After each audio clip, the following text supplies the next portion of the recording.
an animated anthology series presented by David Fincher and Tim Miller. Cool. Music's playing. People crying. Children are dying. Shining! But how are you? I'm super. Thanks for asking. I think that look good in this hat. I can't see you. Where's that from? Something? That's South Park. Don't you think I look cute in this hat? Did you see Andrew Kramer stop by on the last episode? He did? He was in the chat room. Oh, that's funny. Yeah. They're like, come on the show, come on the show. I just need to hit him up. I have his email address.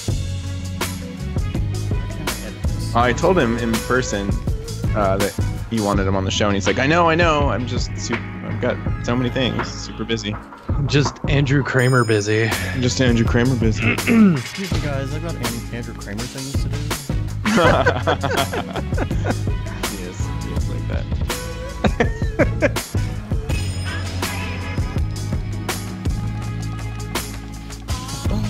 We live yet? Yes, we are. We're just doing all the things. Andrew Kramer is intense to work for. Is he? Yeah. Not in a bad way. He just knows exactly what he wants. He's a really, really good director. Yeah. And it was intense because I went in there and it was like, okay, now fix everything for us. And I'm like, I will try. You know? he was like, here's this giant fucking spot, you know, and they're still working on it. It's been months. Not NDA'd, are you? Because we're live. Sure. Oh, no, I never signed anything. Okay. But I didn't know that That's the way to do it. people could hear anything. Said we were live. I had this company that we just worked for. The guy was like, all right, I'm going to send you I need a copy of your W-9. I got this contract I need you to sign, and then we'll have an NDA as well. I'm like, all right, cool, send it over. Totally finished the project and haven't gotten a single thing. That's like, hilarious. all right. Yeah. That's how it goes. I'm super. Thanks for asking. Dude, Disney World is expensive.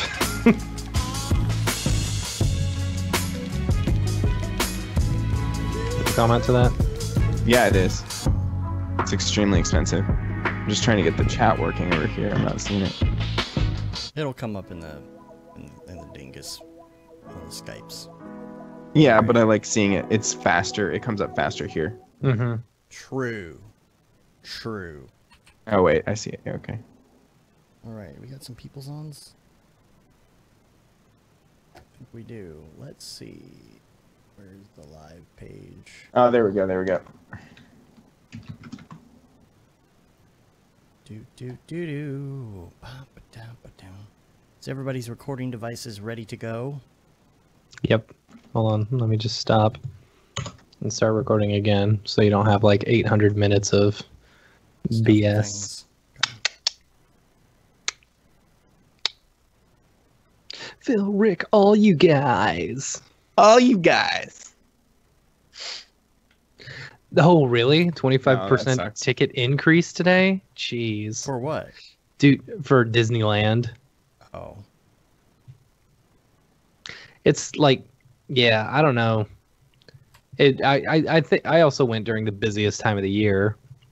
It was ready to display messages. Why don't I have messages coming in though? The Disney Hollywood Studios where they just did Toy Story Land, like that was insanely packed. And then this year they're Star Wars Land is coming. They're opening up Star Wars Land. Yeah. That's going to be amazing. I mean, the thing is, like, this is the they don't have enough podcast, space Gav. for That's it. actually the title of the show. We already decided. We also we need like 3D fractals everywhere meme, and we also need brace yourself. Brace yourself. Fractal renders are coming. All right, let's do this. My kid's still asleep right now. He's gonna wake up at some. Why are we not getting chats into the restream? That's what I'm a little worried about right now. What's going on there? Where them chats go? Yeah, Rick. Hollywood Studios is going to be the place to be for everyone. like coming once Star Wars Lands opened. And dude, once they opened the gondolas, like they were almost done with those, and they look awesome. You're gonna be able to hop a gondola from your resort all the way to the park, which is insane. Woo! Dang it, I put the wrong show title in. I'm playing with the exposure berries. Exposure berries. Yeah, no, just Exposure berries. Member berries? exposure on my webcam. Oh my god. Member berries? Maybe? Member berries? I remember. I remember. I remember. My gosh. There we go. I'm rolling. Are you guys rolling? Rolling. Been rolling Oh wait, for no, 2.5 minutes. I'm not rolling. Actually, I just said rolling. There we go. I don't know why we're not getting chats in the stream, guys, but I'm reading it on the side here, so Yeah, same. it's really weird. I don't know what the dealio.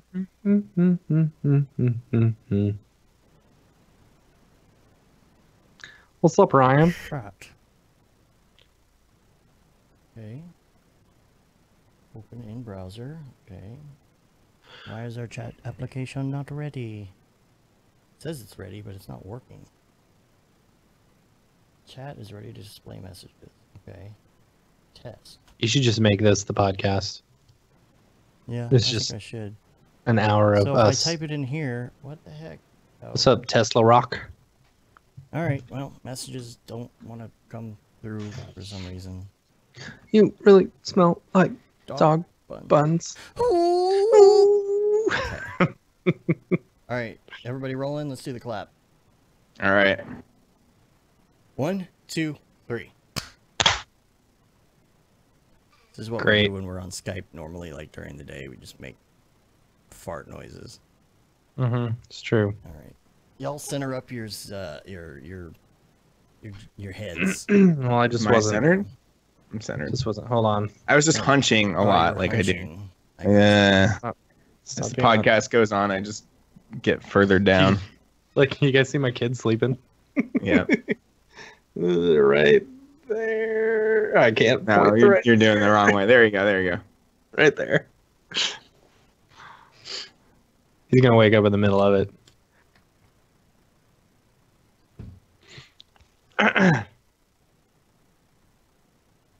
No, we don't see the Facebook comments. We don't see anything. I know. I don't know why they're not coming through. I can see them on the chat here on the side. I'm not Like, going to go onto Facebook. I see like Damon Milstead's Facebook comment. When is Matt gonna shave his head? Never. I am never doing that either. It's great. The thing is, I have hair. You convinced me to shave my head, and now you won't. Right, do because you didn't have a lot of hair. Doesn't matter. You can still shave your head no matter how much hair you have. It's true. I have shaved my head before, but why would you want to get rid of these glorious locks? I don't know about all that. Oh, okay. Well, I'll try Okay. refreshing the chat later and see if it comes back in. But Let's do it. all right, everything's rolling, right? I feel like I'm missing something like usual. But It's the chat. It's because the chat's not working. yeah, that sucks. All right. Well, I have Mm-hmm. the other chat to the side. I'll look every once in a while, but I do have the YouTube chat in front of me. So, all right, here we go. What up, bros? Welcome to another Brograph Broadcast. I'm Dave. And I'm Matt, and joining us today, as always, is the amazing, the beautiful, the Octane Jesus himself, but I call him Octane Samson, David Ariev. Why, thank you. And Brograph is a supplement to our site, brograph.com, which is a motion graphics tutorial site with tutorials, plugins, podcasts, and other MoGraph stuff. And on the show, we talk about everything ranging from motion graphics to Cinema 4D, After Effects, plugins, render engines, doing business, doing taxes, being a contractor, or working for the man. And you can email us, brograph@brograph.com. Let us know what you think about the show and send us your chat and topic ideas. We like to hear from you. We haven't gotten too much email lately because everybody's in the old Slack channel. Yeah, Which, we'll get just the rolling one here. saying, hey, I never got my download of Luminous. Oh, we got some other ones. We talked about them on the show the other day, but you Yeah. weren't here. I You don't were listen to the show. You were at Disneyland. I ain't got time for that. We We're had too cool for that. Liam and I had a nice show the other day. It was actually I pretty heard. good. Yeah. I heard. Well, you didn't hear. Well, I heard you saying that you had a nice show, So I'm just Yeah. assuming that you're telling me the truth. It will be a short show today, by the way. Yeah. Seriously, there's not much to talk We about. got work to do. We got work to do, and it's only been a few days since we did the last show, so I don't have Yeah, much. and I got a sleeping child. I want to try and keep him sleeping while this is going on. Yeah. Vacation's over, though. Matt, you're back. I am. You hung out with Bro Feels- for a day, huh? I did. I love that guy. He's the best. That's fun. Yeah. His daughter is so cute. Like the cutest kid I've ever seen. And she looks just like him. Does she have the Jersey vibes going on? Does she like yeah. stuff some cigarettes under her sleeve and all that? No, she was already, airbrushing, pictures of Biggie and Tupac. Yeah. Nice. Oh. I got rested up too. I was doing a little bit of work last week while you were gone, but it was like that week where you're rolling back into work, and it's ramped up pretty quick. It's been busy. Yeah. Quoting new things for the new year and getting ready to do new stuff, and you had to get used to like really working again. You kind of start, you do one thing, maybe two things, and then it's like, it's 2 o'clock. I'm gonna go play Switch for a while, But, now it's like back in the swing of things, and you're used to sitting around watching Netflix and Hulu all day, like. Yeah, totally. How's Madam Secretary gonna get out of this one? And then it's like. My only goal for this break was to like record a tutorial, and I completely failed at that. Nice. Procrastinated my ass off. When are you gonna do that? I don't know. The weekends? I don't even know. But I got at least some headway, and I started doing some R&D, and I just want to do the Octane new features tutorial, because that's kind of my cop out. Because I was thinking about doing Ice one, and I'm like, oh, I have to look dev this whole thing and figure out how to do all this stuff and make it pretty. Instead, I could just talk about features. That's way less effort. Yeah. Yeah, it's true. I but really it'll still be 3.5 hours long. Right. I know. Can't help myself. And it's methodically produced with copious notes. Methodically. Yeah, that's what I do. Yeah. It's funny. Netflix lately, speaking of which, have you been on Netflix and checked out some of the new stuff, like that interactive movie? I haven't watched it yet. Yeah, I mean, I really want to see it. What is it called again? It's Black Mirror. It's a Black Mirror. I know it's Black Mirror, but there's like a specific title. Yeah, I forget the title. Yeah, I don't know. It's all good. I can't remember. But yeah, it's got like decision trees and like they're bringing in more video game type madness into the Netflix. Did you ever see, like, there was this thing called Chad, Matt, and Rob back in the day on YouTube, and it was this channel Bandersnatch. Bandersnatch. Yeah, it's like that's like the, I don't know, that just sounds like Jabberwocky or the, what's that, Chupacabra. Yeah. Black Mirror Chupacabra. That's the next one coming. See there's this thing called Chad, Matt, and Rob. And they did Choose Your Own Adventure YouTube. They were kind of like the first ones to do it, and they were really well produced, like really high quality, and they're hilarious. I definitely recommend checking those guys out, because it's like really fun stuff, like these adventures. And after each video, which you like watch for like 2 minutes, and then you choose, and then like you either see them die a gruesome death or move on to the next thing, and there are multiple endings. It's just really well done, and it's so elaborate, like having to produce content in that way, you know. Oh yeah, I can't imagine. Like, I mean, I'm sure they did a tree and all that stuff, but that has to be hard to put together, because it's got to work in the way, like, because it works like what's the old video game, the Oregon Trail, So if you get to a certain point, it's like you've died of dysentery, and so you've got to go back. So like if you take the wrong route, it's not like the movie is over. It takes you back to a certain point, and then you have to make the right decision. And then sometimes even when you're within that section, like none of the choices lead to the correct ending. So then you're back like an hour back where you were before. So if you make the wrong decision, it could be like a 4-hour movie. Jeez. So if you really want to, if you want to cheat, you can go online. There's tons of like decision trees that are already made up, and you can check it out. And Netflix has been killing it, man. Like they have the Sandra Bullock thing with the oh my god the bird. I haven't seen it yet. Box, Don't tell honestly, me. Quiet Place, but for your eyes. Quiet Place for Your Eyes. Yeah. Honestly, I liked the movie, but I was like kind of terrified. I didn't. It was like a little bit disturbing to me. Yeah. All right. I don't know. I'm gonna why. have to. I I'm think gonna have to see it. I've it's seen funny a few 'cause, like, memes, but Chelsea is that's about usually it. the one that like can't take the can't take the Suspense. violence, and like kind of looks away. And I'm like, yeah, what's your problem? This is fine. But then like this is This like is more fine. psychologically. This Yeah. one kind of leaves it more to your imagination, and to me it was more psychologically terrifying. So like she was like fine the whole time, and I was like, this is horrible. Yeah, but it's just like The Quiet Place. I don't understand. I know. Well, The Quiet Place didn't freak me out that much at all. I really loved that movie. But yeah, No it is spoilers. No spoilers. extremely Yeah, similar no spoilers, no premise. spoilers, no whammies. Yeah. Yeah. So okay, they came out with that. They came out with there's some other big stars that are on there right now. I watched. It's a little bit older, but I watched the movie with Brad Pitt, the Netflix movie with Brad Pitt as a sergeant or a commander in the army or whatever it is. I forget what his name is supposed to be. What Is else? it like the zombie one or what? No, it was like a U.S. military Afghanistan movie, but that was pretty Gotcha. funny. Like, But yeah, they've got like Infinity War on there. They've got all the cool, yeah, they got a bunch of good buys lately. but like the Netflix independent films that they're doing are super high quality with like really good, like John Malkovich was in Yeah, he was. in that too, Yeah. and like so they got all these big names coming up on Netflix titles, and I don't know, it's really cool. It's really cool to see. Yeah. Because for a while, I feel like it was kind of stale. Like I had watched all of the big things, after Maniac, there was like nothing left. I think they were waiting for after the holidays. Yeah. There's just been this big explosion. But you think they're? I gonna loved do... Maniac, by the way. Maniac was Yeah. one of my favorite shows. Yeah. and it's good, Oh yeah, Maniac was excellent. good graphics and stuff, and the retro stuff, and The MS Brad Pitt one was Fury. I'd seen that. Yeah, I thought that Yeah. was okay. Yeah. yeah, or was it no? Is No? that the name of Oh, it? okay. That's what George Emmanuel. There's many Brad Pitt films where he's an army guy, I guess. It was like not War Games, but War Zone or War, Oh, okay, War okay. Machine. That's it.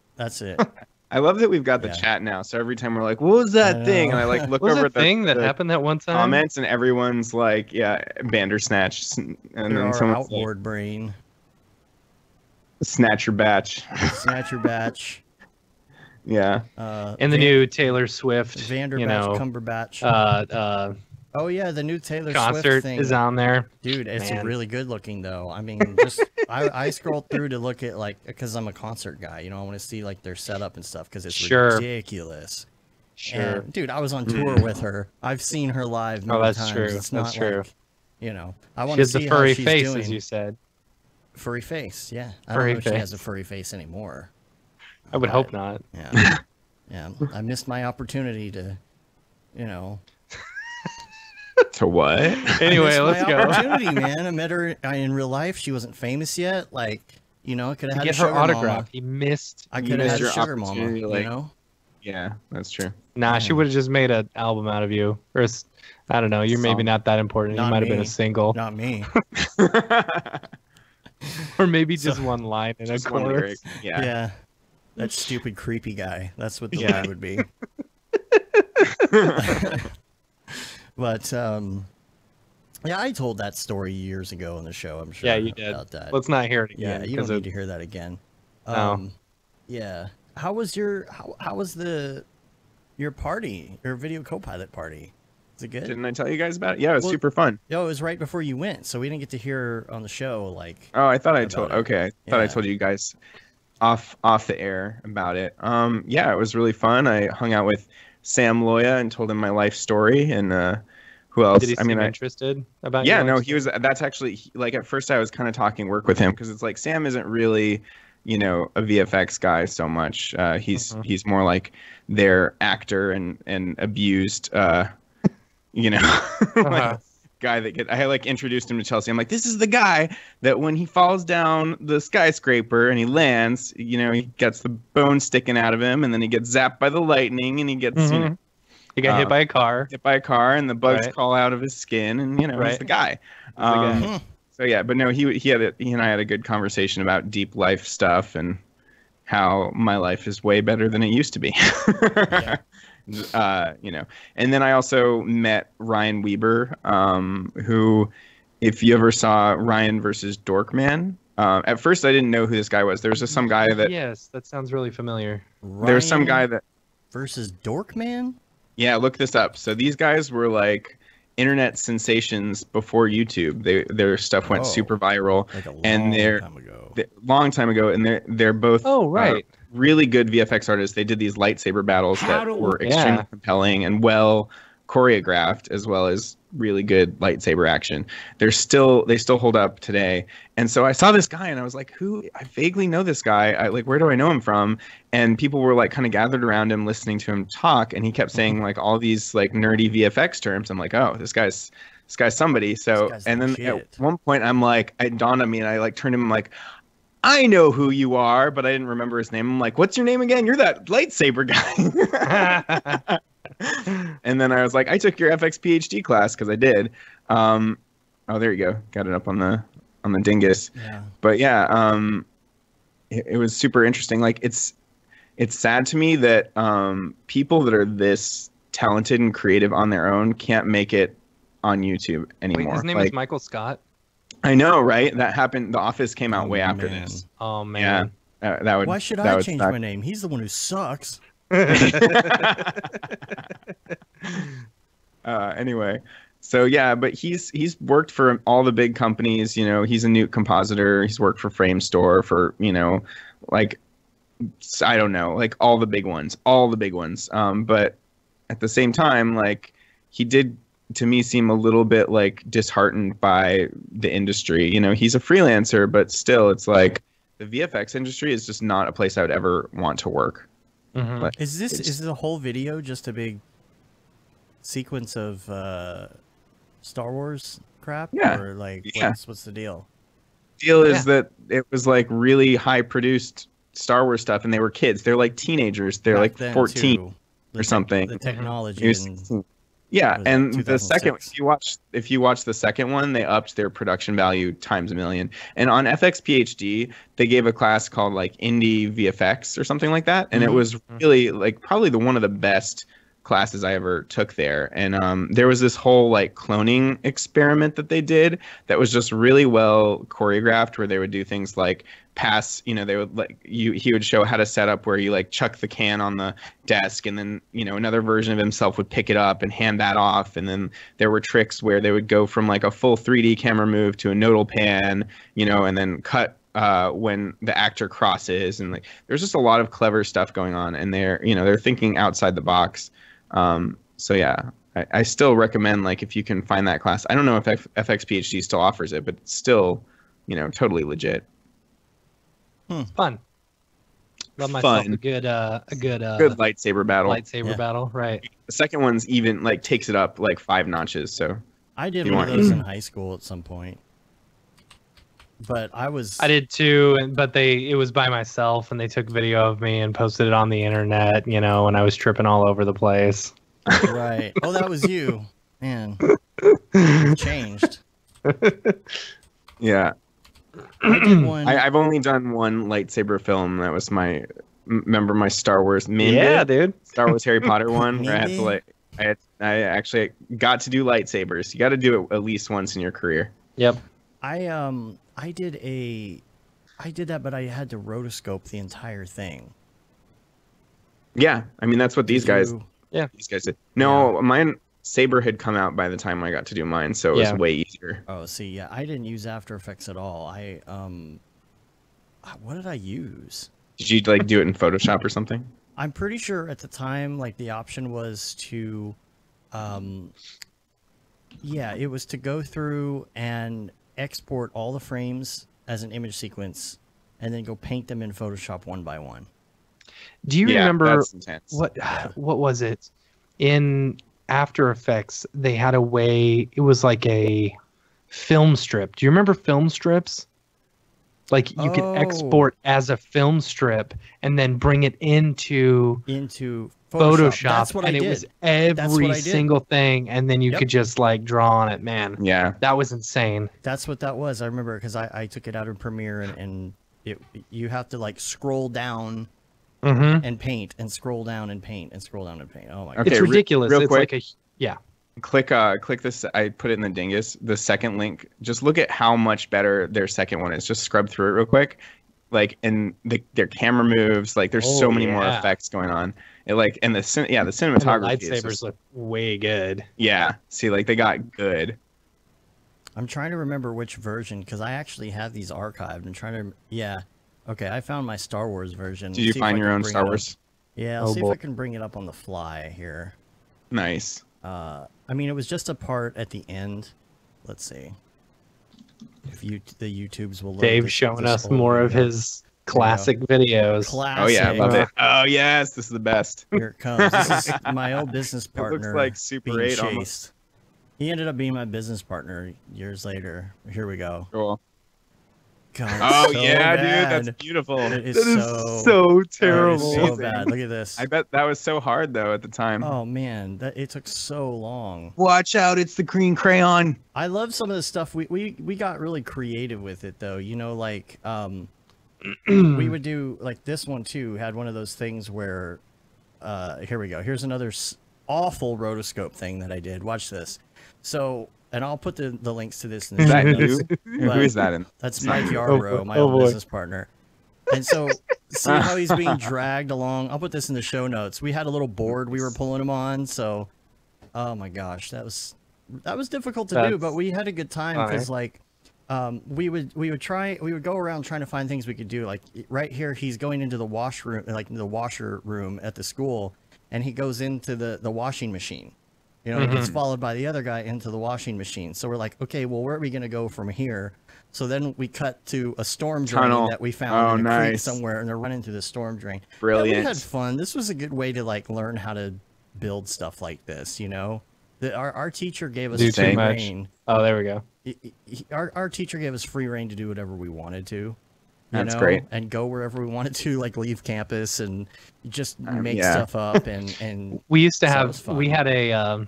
I was just on the Euchre Media podcast, and like it's very similar. Like I told them my whole origin story as well, and you know it's all like making stupid Zelda parodies with my friends in college, and you know extra credit projects and stuff. And yeah, that's like what led me down this path in the first place.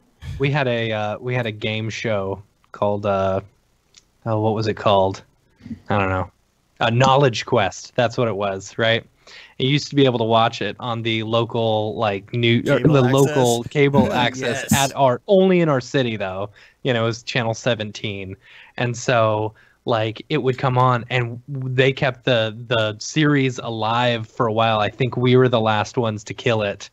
You know, not because we're terrible, but because I left all the VHS tapes in my car on a hot day and we lost the entire season. Oh no. But we used to do this thing where like the winner of Knowledge Quest, you know, the team that won would get all this cool stuff, you know, and we would do what was like, it was basically selling ads. So like we'd go to McDonald's and say, hey, do you want to sell some ads with us, you know, and they'd give us like 10,000 cheeseburgers to the winner, you know. Wow. And so like the winner would win all this awesome stuff. So we'd just use the excuse, hey, can we go sell some ads? Sure, go ahead. And we'd have full permission to leave the school and go do whatever we want. Yeah. That's awesome. Yeah, we did that our senior year because we were studying for this test that would like let us skip one of the TV classes in college if we wanted to. So that was like the last semester, and it was 2 periods a day. So it was one of those things where it's like, oh, hey, we're going to go study. And teacher would be like, oh, okay, yeah, cool. And we just go hang out and play, you know, and play instruments at my friend's house or something.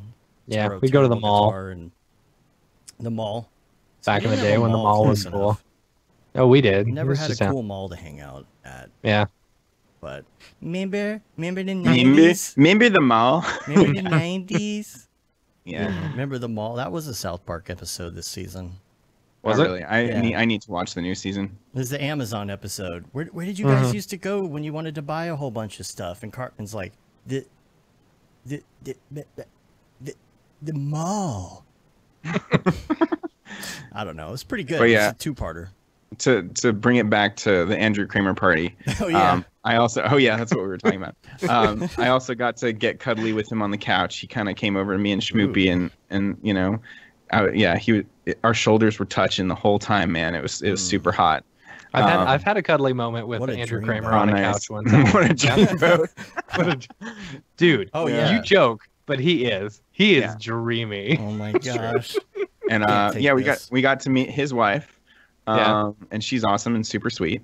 And And they all just had their 8,000 of his fifth kids. kid. Yep. Did they all come down and say? No, they were banished to grandma's house, I think. But Okay, she had so her they didn't do work, the whole Sound of Music thing. Yeah, I was gonna say a long farewell. Yeah. Oh man. Yeah, See, that's awesome. that would be a fun prank to do on a bunch of people. Yeah. Let's have your kids actually do that at Yes. a party, and everybody's like, "What?" Andrew does have the most epic like kids swing set that you've ever seen. It's like the most massive tree house, and they've got like basically a park in their backyard and a huge pool, like you would if you own Video Copilot. Right? You know. Sage says that Schmoozy Matt is dreamy. It's true. Yeah, he is. Yeah. I still don't have that chat back in the chat room. I don't know what's going on with the live stream. There's always something broken. The fun thing that What are you gonna Andrew do? and I talked about was, you know, how we won't mention their name, but remember I had that kind of Twitter war with that dude who Yeah. was just like bashing on your video and on Grayscale Gorilla for releasing any kind of educational content. Mhm. Well, the one thing Andrew was like, he was like, you know what? Those guys are just full of shit. Like, here's how I know. Like, when I look at, you know, people who are super advanced and I like go back in their videos, like to their earliest stuff, what do I see? Like Video Copilot tutorials, you know, everybody starts from there, you know? And I was like, yeah, dude, my first like 5 or 10 videos were recreations of, or, you know, riffs on your early tutorials. Like, Yep. yeah, totally. I still do fly through space stuff. Oh, dude, Oh, yeah. all the time. Yep. Yeah. That Space, infinite space. camera zoom. We'll and put it on the reel, verbs but I and sure all do. that. I sure do it. It doesn't go on the real, but you know people ask for it, and you're like, oh, I used. okay. I actually used his crumbling tutorial. You know, because I didn't want to have to redo it in 3D. So. Yeah. Yeah. But yeah, I mean, the other point is like people, sorry, people are always, you know, they're copying until one day they're not. You know, they're trying out different techniques, and it's not necessarily about creating something unique. It's just about getting the techniques under your belt until you have enough of those tools that when something comes around, you can just make up your own creative sauce from all of the different ingredients. And so people that, you know, think that it's quote unquote a disease, that that there's beginner training out there and that people are using beginner techniques and not, you know, learning proper design skills first and all this, like it's just judgmental and it's elitist, and I hate those attitudes. God forbid you start somewhere. Yeah, exactly. Right. You don't start good. And it's just like, it's just the easiest thing to do. And people that are insecure and they feel like, oh, all these kids are coming up and turking my gerb, you know, turking my gerb. That's the easiest thing to bash on. Yeah, the easiest thing to bash on is noobs, you know. Yeah. And that's Easy target. that's what they do. Easy target. Yeah. Oh, how dare you're not Ash Thorpe when you're 14 years old? Right. Exactly. Right? I mean, Yeah. what are you supposed to do? Yeah. Sage said the same thing. How are you supposed to learn if you don't start at the beginning? You have to start at the beginning. Yeah. You know, and like, here's the thing, like, it doesn't necessarily take that long to learn some of this stuff. Some of this stuff is relatively easy, and I got to give props to Pickle Nick, our intern. Pickle Nick.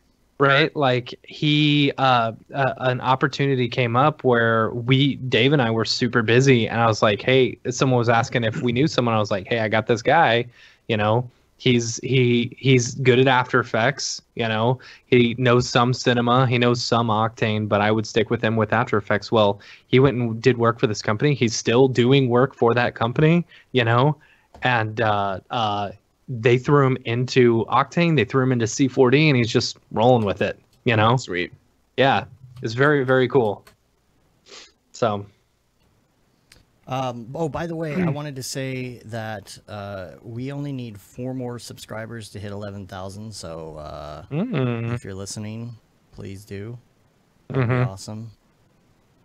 Dave, did you see my text? I did see your text. See, I got to do client work during the show. Look at this. Sorry. No, Sorry. it's done. I have to send the emails. Yeah. Let's talk about wave apps though. While I'm sending this thing. Sure. Speaking of which, I like Wave apps. Wave I apps like is, it mostly, but I was sending out some estimates just like this week, and with estimates you can't reorder. You know how with invoices you can reorder your items? Like I had a bunch Can you really of not items. do that? No, you can't. you used to not be able my to do knowledge. it with any of them. Now you can do it Oh, with really? the invoices, but you can't do it with the estimates. So That's that annoys weird. me. And that's You one of the also- points that I gave them when they called to talk to us, because they actually asked for feedback from a bunch of people and actually did a phone convo, and I had this huge list of stuff. Yeah, it's like Yeah. you would expect the estimates to be the same damn thing as the invoices because you just convert the estimates into invoices. Right. Right. So that's frustrating. I And wish then I there was could something else. duplicate estimates. Yes. Oh yeah. So that's what we're having to do right now. We're quoting a really big job, which is like 63 shots. And it's Right. like I'm going through and line Providing different itemizing versions. every single shot, Oh, no. and I have That's to so do that frustrating. 63 times. And now I have to duplicate it because we're giving them Again. 2 different quotes, one for a lower tier one and one for a higher tier one. Wow. Yeah. Yeah. The other thing that frustrates me about estimates is that you can't set your amount to days. Like it's like the quantity of this. You can set the quantity, but you can't change it to a custom field like days. Yeah. Yeah. You know. Oh, I see what you're Walmsley, saying. I thought you were backing off of the social media stuff. It's good to see you here. Not here. This is too important. This is too important. Ray Zero says Pickle Nick is all grown up. He is. You know, and this was a really great feeling. So like we've been training him and stuff like that, and you know we kind of he would say it's kind of like you're my agent, you know, because he's got an acting background and stuff. You know, it's kind of like you're my agent. That's cool. Because I told him I was like, you know, this is what you tell him to do and blah blah blah, or what to charge, and you know, he was just he had done video stuff in the past, and we've been friends for a while, and he was working at just another job, and he told me, he said he's gonna make more on this invoice than he made the entire year last year. Wow. Yeah. That's amazing. Yeah, That's really gratifying. it's super gratifying, and you know that's that feels awesome. really good. I told him, I said, yeah, now you can take like a whole year off. He goes, well, maybe a month. Yeah. So Vince Young in the chat says he does quantity, but in the description he puts the day rate. yeah, That's what I and do I'll do too. that too. You I do missed my that like joke. You're not sports guys, neither am I, but I used to produce a sports podcast, so I know some names that are football. Dan Marino. Oh, said Dan that. Marino. Yeah. Um, You know what? Amy gave me crap the other day because she's like, you don't know any sports people. You only call Dan Marino, Troy Aikman, and Mike Madonna. Emmett Smith. Emmett Smith. Yeah. It's all Michael, people from the 90s. What's his name? I don't know. Mike Madonna? No. Michael Jordan? Vick. No. Michael Michael. He was on the Cowboys. I don't know sports ball. Uh-oh, my kid just woke up. Oh, there he is. Still got to be quiet, Gibbs. All right. Well, any other Wave app stuff for you? Like any I other don't know. Wave apps things that have been like Stuff like that, though, vaguely makes me think, you know, is there a better service out there? I mean, maybe not a better free service, but not a better free service? I definitely want to switch. So this reminds me of like, I've used this program called Sign Easy for like a year and a half, and it was like a yearly license, but the license is going to be expired soon, and it's just the jankiest software ever. It's like terrible. I'm like, I need to just find something better. So like, what do you guys use? Is like Kudasign? Is that the good one? We use Kudasign or Sign Now. signnow.com. It's the same thing. Okay. There's Yeah, an I'll invoicing just switch service that. called FreshBooks, but you have to pay for it. They advertise on like everybody's podcast, but I Is don't it know like if it's- is it QuickBooks? Is it the same company or what? it's like Wave maybe? apps, but I think it has a little more drill down in it. Possibly, I don't know. I haven't really looked. Yeah. I mean, I like that all Troy of Aikman my... says QuickBooks Freelance is $5 a month. Okay. Right yeah. back to Troy One thing- Aikman. One thing I don't like about Wave apps is that it takes 1% on bank transfers. I don't think any of my clients have ever selected bank transfers. They've either sent me a check or, you know, pay with credit card. But yeah, I don't understand why the bank transfer would take a fee of 1%. Does that make Well, sense? I mean, that's better than the Yeah. credit card stuff because the credit card stuff's 3%. It is, but that's pulling Yeah. right from your bank. You could just use PayPal and there could be no right. No middleman. no middleman. No, yeah. Yeah, So- Johnny. I'm gonna say this name wrong. Bohaka. Sounds about right. That was Sounds good. about That's right. probably right. Okay. He said he uses and.co. And.co? It's the people from Fiverr. So basically, Oh. it's business software for freelancers and studios or whatever, And I've checked it out. It's pretty nice. If I had Pretty good, I guess. all right, I said it right. If I had the choice, ultimately my plan, this is me. This is what I want to do. I want to create our own invoicing service, our own project management service, our own contracting stuff. That's what I'd love to do, and I'll put it in one place. Yeah, someday. Yeah. That's One a day. 10-year plan, Matt. Someday. Over the rainbow. Nate Rodriguez Vera up in the chat. He's gonna be on the What's show up, babe? at some point. At some Grade point. Zero Yeah. says I use zero, but with an X. X. Oh. I've never heard of that. Zero. Skiro? Euro. I don't know. Nate's in the Euro. chat. Yeah, it's the Euro. Well, let's move on to some Ravcock. What's your flavor? What's your flavor? Wow. Oh, that pretty almost good. sounded I added a little- auto-tuned. Yeah, I did. Well, I guess the first things first. Octane 2018 for Cinema 4D release candidate 1 came out Friday, which Thursday afternoon I was like, I wonder if that's out. I'm gonna play with it, and it wasn't out, and then it came out Friday, after I got busy. But I'm guessing you installed it, right, David? Yeah, I've tried all the features at this point. Yeah. So in Cinema 4D, at first when you sent me that fractal you did, I thought it was The something you were mandelbulbs. doing. The mandelbulbs. Mandelbulbs. Brace yourselves, mandelbulbs are coming. This is the year of the fractal. Yeah. Okay, see here is my question. For you. Because you made some really cool looking fractal stuff. Oh, You thank you. posted it, you sent it to me, but it was very stylized and you did some really cool stuff with it.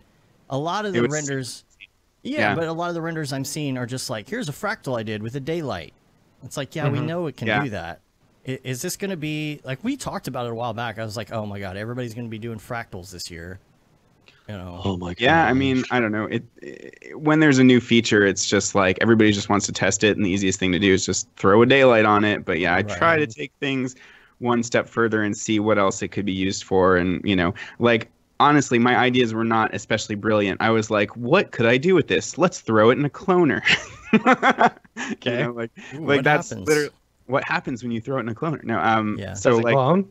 yeah, it clones. But it's and zero then you can polys have though, two of right? them. Is it It's zero charge? polys. Okay. Yeah, but it still makes your machine chug when you put a lot. Like actually, Yeah. I couldn't clone a whole lot of them, and I tried scattering it, and that didn't work. You'd expect like those systems to play with each other since they're all Octane native, but Can not you really. instance them?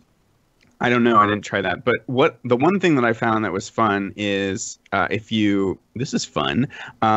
If you like change the scale on it, there's basically a bounding box, and it kind of slices through it almost like an MRI. So a lot of those renders were just me animating that rather than animating the power like everybody else did, which makes it fold on itself and do all the crazy cool fractal stuff. This one is more like it just goes through and reveals itself in a weird way, like by slicing. So then another thing I did was I took a slice that was pretty thin and I cloned that and then just offset the rotation so it created a spiral, and that created steps of different fractal stuff. And that was for the one I did with the little astronaut dude sitting on it, because you have to bash like the trends together. You got to throw the astronaut in with the fractal and commit the most carnal sin. But yeah, so what was I saying? Like, and then on top of that, I added in. It starts to get cool when you add in more and more fractals. So I like just kind of Oh, is that yours? created. That's so pretty. Oh, thanks, bro. See, that's just changing the scale. Except with that one, I set the power to a negative number. Really weird shit starts to happen when you set the power to negative, and it gets like way more warbly and looking like. That almost looks like liquid, it's like kind of inky and interesting, and I could see like it totally looks Yeah, like an inky, MRI machine. yeah, like in that one too. That's just again revealing the scale. It's the easiest thing ever, lot. but it created this interesting looking growth that to me looks more like the volume stuff in C4D with the you know, the noises or the new what's it called? The new I'm blanking on it. The VDB fields, no, the fields and like fields. procedural growth stuff that they've got now. Mm-hmm. So yeah, that one there, that's set to that's like several fractals just in each other. They're all in each other. Yo, and dog, like I heard you like fractals. Yeah, So you can mandible Phil, while that's you exactly what I mandible. was thinking. It's like a Rorschach. it's like a Rorschach test. Yeah. Rorschach test. Yeah. And this one's just What do you orbiting see around. here? What does it the tell you whole about thing. your mother? I don't know, but it means something sexual. Yeah. So See, I that's see the a one I was bear there. talking about, where it's teddy like bear. that cloned stepped thing, and the astronaut's in there somewhere. He's real small, sitting in it. Oh, right. There we go. Yeah. And then there's How another cute. one that had like a more. I had another mantle bulb that had a different spirally look, and I just jammed the two of them together. It's not like VDBs where you get errors where they overlap. It actually like kind of builds on itself when you overlap them, so you can kind of make more of a world with it. But yeah, I mean, it's interesting. Like, again, yeah, like everybody else is saying, there's not that much you'd use this for yet, but That's it's going to my get more question. interesting. It's going to get more interesting when they open it up to not just be a sphere. Okay, so the main thing that we need is tools to art direct it in different shapes. So here's a link I'm going to send you guys. Oh, you zoomed in. That's funny. Hey, guys, I'm just hanging out on this fractal. Just hanging out on this fractal. That's exactly how I Hey. have to do. So let me send this to the chat. So check this out. So I've mentioned this guy before, Julius Horsthuis.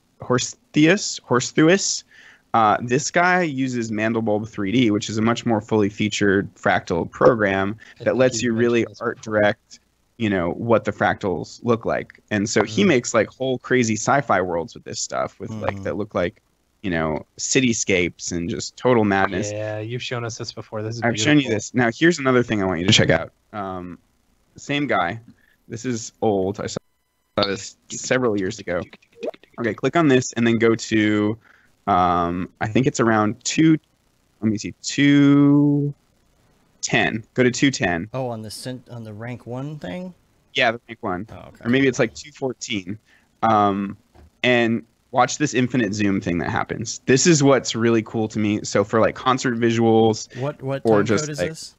210. go to around 210. 210. Okay, so if you're looking at the links at home, this is rank 1 airwave at 210.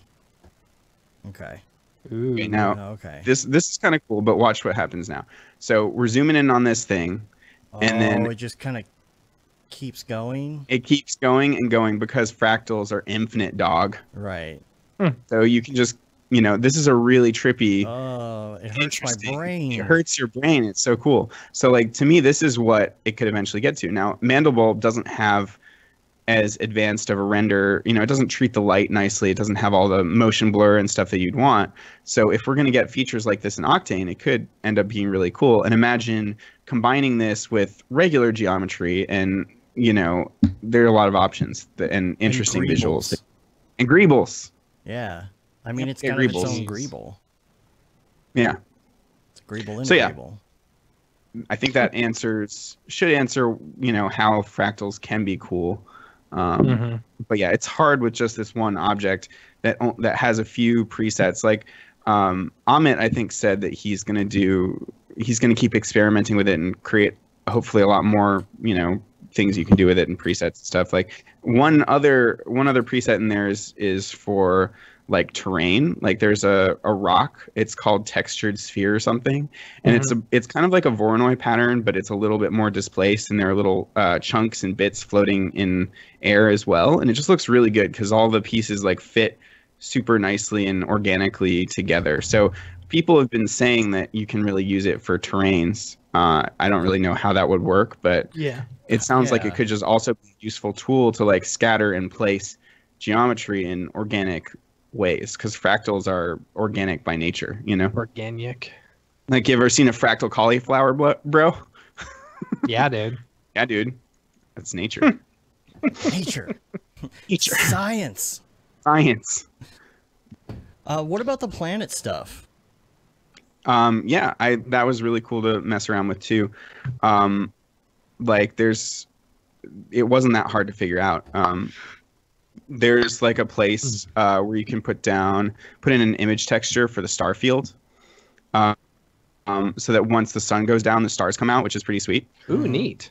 And then I think the main control that was really useful is altitude, and the higher you go with that, the more you're like seeing the planet's curvature, and there's like a nice gradient of colors that appears the higher you go, you know. So it's like until it's just a thin band of atmosphere. So it's really fun. Like you can create some really different looks from just punching in different numbers on the altitude. I think if there's any tutorial that you should start with. Yeah, well, I'm it gonna would do be that space. Yeah, I am. I'm going to include that, but I think my plan is to just make a whole here's what's new in Octane tutorial and cover everything, you know, and show like some of these fractal animations and the planetary stuff a little bit more in depth, but then glance over a lot of other stuff too, because there's a lot of cool stuff. And then, yeah, with the planet thing, like you get to map the planet's surface as well. So there's like latitude and longitude controls that basically just, you know, translate or rotate the map of the planet's surface. And then you can put a bunch of different textures into that surface, like that interact with the atmosphere, which is sweet. So there's the ones that I found that worked best for me were albedo, which is just the color of the surface, you know, and then there's also height map field, which is similar just to displacement, though it doesn't seem to be like a true displacement.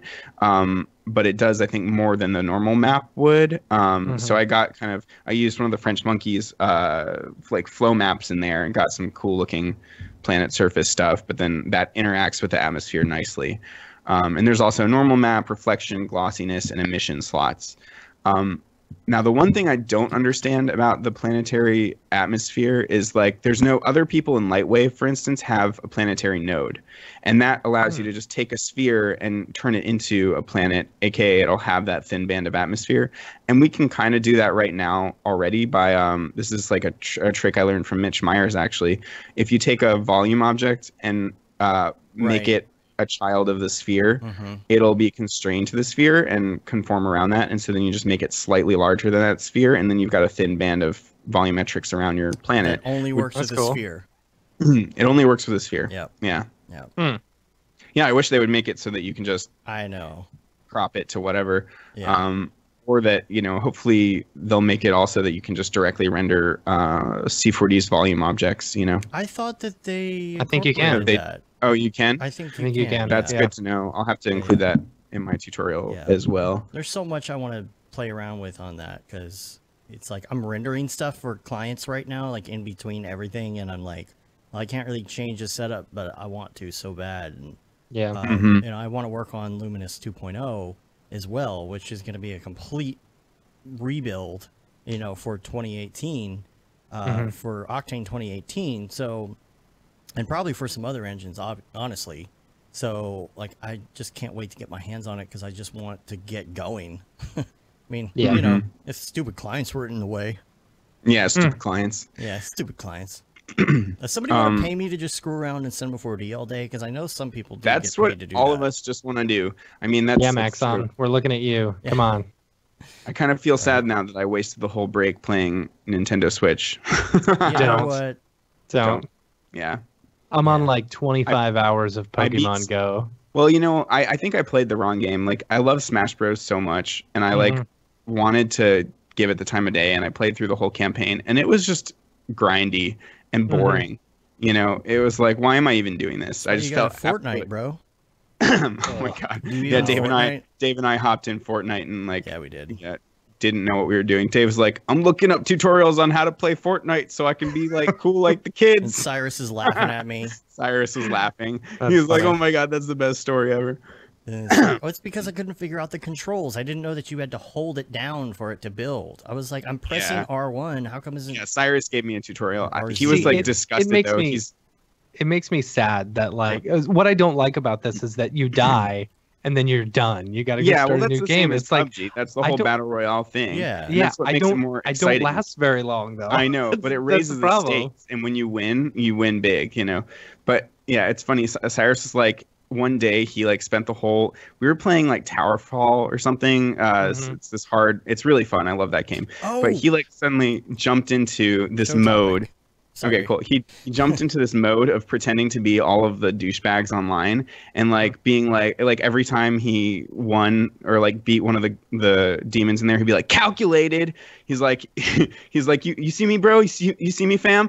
just like just coming out with all of this like he's like, dude, you're so trash. You're so bad at this game. He's like, the reason I'm winning right now is because I'm good. I'm actually good at this game. Like and like that was the only way he was able to get through playing this. Like it's a really hard game, and we kept dying constantly, and he like that was his method of like not giving up. But he was like, David, now you know what it's like to play Fortnite and how toxic the community is, so never play it. You learn how to floss. No, correctly? I don't. I have not learned to floss correctly. And Cyrus is like, it's funny. He's like, for a while he was playing Fortnite seriously, and then he's like, they totally destroyed the game. It's just overrun with like total idiots, and he hates the flossing and all the dancing. He's like too cool for it now. I got second place the 2 times I played it with other people. You did? Yeah. Nice. All you gotta do is hide in a cornfield for a while. I flew a plane around a bunch until I was flying in circles in just a little area left in the storm. Until there was like a couple people left, and then I nosedived down, and we all fought each other for a while. But I didn't know how to build a fort very well, so that was my problem. Funny. But you know what? I forgot on last week's show when I was talking to Liam, we talked about Switch a bit, and I promised that we would at least give a little bit of a rundown of David Aryev's suggestions. I have the list right here. Oh, that's cool. And we don't have to spend too long on them if you just want to give a. Do you want to finish up Ravcock first? Because I had some more. Yes, let's finish up Ravcock. And then I also messed around with the You wanted OSL. this to be an hour, dude. We're already an hour. Yeah, we're I screwed. know. It's not gonna happen. It's all right. Sorry, clients. Hour and a Sorry. half. Yeah. Did you answer that email, Dave? Yes. All right. Yeah. Sorry. Too many things. So I tried out the OSL fisheye camera and tilt shift camera as well, and those are cool. Ooh. They're presets that are now embedded in Octane. So if you just how you can with Vectron, for instance, if you select, it's like there's a whole OSL menu and you can see everything in there. So it's like with Vectron you have to scroll down to the Vectron tab, and then you get all the Vectron options. But with the OSL camera, you just change the camera type from thin lens to OSL, and then there's a bunch of options for different camera types. In there now? Presets in there, yeah. Ooh. You don't have to download the scripts and dig through them. Yeah. So the fisheye camera, I feel it's like kind of cool, but it also like I don't know how to change it so it's not quite as distorted. It seems like that Redshift's fisheye camera is way better. It seems kind of janky. And then the tilt shift camera is really cool. And there's actually for that one, someone on the forum made a really useful rig that has a controller that lets you select, like it lets you easily select where your focus point is. And yeah, it's cool. It's kind of weird, like orbiting the camera. Sometimes you hit this weird, I don't really know how to describe it, but it's like you go beyond, it's almost like it gets cropped by a plane and the whole image squishes down into this thin line and then comes back. It's really weird, but I think has to do with how tilt shift lenses work physically, and I don't fully understand that. So it's like going beyond where the physical constraints should, but it's really useful for if you want to make, it's like that classic look of looking down on a city and also seeing some really shallow depth of field, even if you're looking from top down, because it changes the plane of focus from being like depth to just mapping directly across an image. And yeah, you could do that in After Effects just by creating a gradient map and using yield, Frischluft, and all that. Yeah, and it works. Like you do get bokeh, but like this is more physically accurate. This is like literally mimicking a tilt shift lens, which is way better. Well, because there's stuff beyond what you see that actually ends up refracting and stuff. Yeah. That you cannot do that with 2D. Can't be accounted for. It's true. Yeah. So that's cool. And then there's also a bunch of OSL noise presets buried in there too that are awesome. So like different patterns, and there were better looking noises that expand things a lot. There's a cell noise and a Voronoi pattern. So it's kind of getting a little bit closer to having the C4D noises, and there's also a flow noise that's really cool, and creates swirls like it creates swirls like a fluid sim when you up the advection parameter. Is it animated or no? I think you could animate it. That could be really. You could do something really cool with that. Yeah, definitely. And then so, also, do any of these now in the new version, do they map into the displacement channel? Or is I don't that know. still like only image based? I haven't tried that. That's a That good would question. be really cool. That's, that's something we I really should've- wish they would look more into fixing displacement and making it so it doesn't always come apart at the edges and Yeah. Well, yada, you yada. could use like whatever noise you want. It's really or to even be able to adjust. Oh, Phil says no. Phil says no. No, but because like sometimes if you want to adjust contrast or gamma or something on displacement, it would be easy to put in a color correct. But once you put in a color correct, it stops working. It just doesn't work anymore. It has to be an image texture. That's it. Like no anything else. You can't modify it whatsoever. Right. Yeah. Yeah. I think you can use a baking texture on certain things, and then that'll convert the C4D noises into image textures on the fly, and then you can pipe that into the displacement. But it also slows way down when you try to do that. Yeah, I think I figured out how to kind of get it to work for something I was experimenting on, and it was one of those things where it's using Cinema 4D to create that, and it's just like super slow. And I don't know why. I don't know what it's doing in the background that does that, but yeah, you can bake it. I just want to be able to put in like a basic noise into something. Yeah, me too. Yeah. And then the other thing is I definitely tested. I tested the Orbex stuff, and that's really cool. And then I also tested out of core RAM stuff by just taking. It works well. I took my Mars scene, which was already like close to the 11 gig limit. I was like hitting that limit when I was making that tutorial. And I just took it and duplicated some of the heaviest things in there until, I went like, it would be like 1 gig over up to 5 gigs over. And like, there's a slider in there where you can just literally up it to the amount of RAM. So I've got 64 gigs of RAM. So I upped it to like 60 or something. The thing is, I could never get much beyond 5 gigs over before it crashed. I had that same problem because before I put the 1080 in here, the 2080 in here, I had a 1060 with only 3 gig of RAM. My bad. And it was not having it without a core. I was trying it just wasn't working. It would just crash anyway, and it would give me an Octane error anyway, crash. Yeah, and I was wondering if it was like the poly count, because at first I was duplicating these really high polys, and it said like I went up to like 50 million at one point, and it was like, you should reduce the number of polys. I got that error. But then the second time I just tried duplicating some really heavy textures with displacement, and it still crashed at around 5 gigs over. So I don't know. That's weird. And this is in 2018? Yeah. Yep. Weird. I also messed with a tune shader for the first time, which is a bit tricky. Outlines don't do exactly what you'd expect. Like, they don't create outlines around the geometry. They just create a dark shadow that defaults to black, and you can change the shadow color. But it sometimes gets cool when you like throw in a point light, move it around, and see those like hard shadows moving around in real time. So like that's kind of cool. There's a point light and a directional light, which is basically the same as Sketch and Tune, where you get a point and infinite light. And then there are these like diffuse and specular gradients for the shaders that allow you to map different colors depending on the light intensity. And that was really weird to mess with, because I found that I had to like really crush the gradient to the far left of the spectrum to even see a result, like even see a building or whatever it was turn a different color and get a gradient mapped across it. Though sometimes if I messed also with the light intensity, that would compensate, and I'd find like a sweet spot there where I'd see a nice gradient across some objects.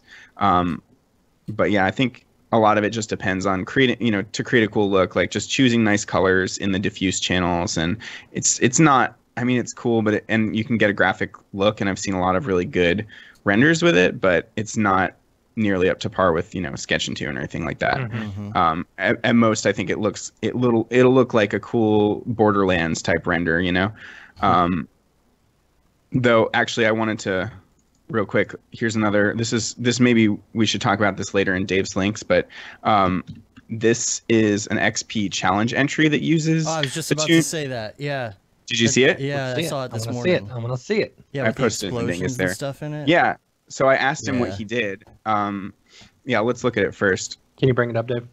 I sure can. Check out your show notes. This is called XPC 2018 Sharkin. Sharkin? Are you sharking? Sharkin? Are you sharking, bro? Yeah. Oh, it's gonna be over by the time I bring it up on the stream. Hold on. Chris Harkin is why. Oh, I see. All right, here we go. There you go. So X particles, like that stuff is so cool because it looks like cell animation, but it's really X particles. Do it again. Do it again. Do it again. Do it again. Do you know what that reminds me of? This right here. Can you see like the way that the electricity comes off? That is Teenage Mutant Ninja Turtles. Right there. See, I was thinking so cool. Like Aeon Flux. That's Teenage Mutant Ninja Turtles electricity, right there. It's amazing. It looks so like cell animation. Yeah. So he said that he used toon shaders for like the X, and you can see you get those perfectly hard shadows down there, and he used it for the cables. But actually, he did a really clever thing for the explosion. That's not Octane's toon shader. He just it's Octane, but he created a bunch of fall off maps and had gradients piped into those. And in the gradients, he just made it so that the those knots are really close together, and that gets you the hard cutoffs. Wow. Does that make sense? Yeah. And that creates this really flat look. So cool. Now I want to do, some fire sims and, try and recreate that. Yeah. That was crazy. That was so good.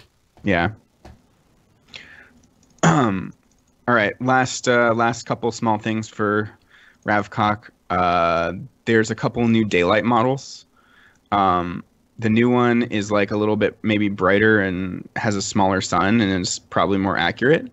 And you can switch between them in a little drop down. And then there's this model called the Nishida model, which has like kind of prettier sunset colors.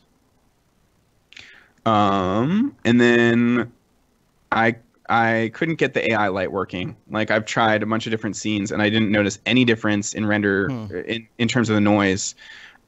With AI light on versus off. So I don't know. Weird. Maybe somebody can help me. Dave, if you have a scene where you know that it works, and it like improves it, I'd love to see that. Yeah, we were working on this scene and Raid Zero actually like built these little street lamps. And I went back and forth on AI light on there and I noticed a big difference in noise reduction when that was on. I don't know. I mean, that was version 4, though. That wasn't 2018, so maybe... It doesn't matter. It's the same feature. If you send it to me, I mean, that would be a good thing to test, see if it's any different, but I don't think that Amit's changed the code for that. Well, I just know sometimes things break in the translation or they stop working, and they just, it's like, oh, crap, I forgot that, and he turns it back on. Right, that's true.